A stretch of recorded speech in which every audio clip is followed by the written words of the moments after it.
দক্ষিণবঙ্গে এসি এমও ট্রেন চালু হচ্ছে, আর এদিকে উত্তরবঙ্গ এখনো পায়নি কোনো সাধারণ এমও কিংবা মেমো ট্রেন। যেগুলি চলছে সেগুলি দক্ষিণবঙ্গ বা অন্য কোথাও থেকে আসা পুরনো কিছু ডেমো ট্রেন, যার ফলে বারবার কখনো ইঞ্জিনে আগুন লেগে যাচ্ছে, কখনো বা ইঞ্জিন বিকল হয়ে পড়ছে। আর টাইম টেবিল নিয়ে তো কোনো কথাই হবে না। উদাহরণ হিসাবে শিলিগুড়ি রায়গঞ্জ ডেমো ট্রেনটিতে আমি একদিন রাত 2টোর সময়ও রায়গঞ্জে পৌঁছেছি, যেখানে রায়গঞ্জে পৌঁছানোর অফিসিয়াল টাইম রাত্রি 9টা 39।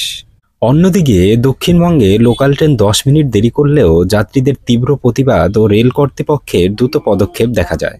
কিন্তু উত্তরবঙ্গের ট্রেনের ঘন্টার পর ঘন্টা দেরি, যান্ত্রিক গোলযোগ বা যাত্রীদের দুর্ভোগে রেল কর্তৃপক্ষের পক্ষ থেকে তেমন কোনো কার্যকর পদক্ষেপ বা আধুনিকরণের উদ্যোগ দেখা যায় না।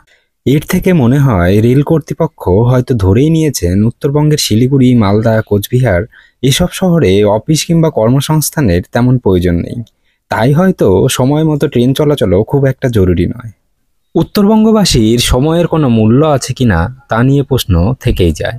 অথচ সারা দেশে রেল পরিষেবার আধুনিকরণের সময় উত্তরবঙ্গকে বারবার উপেক্ষা করা হচ্ছে। এটা কোনোভাবেই গ্রহণযোগ্য নয়।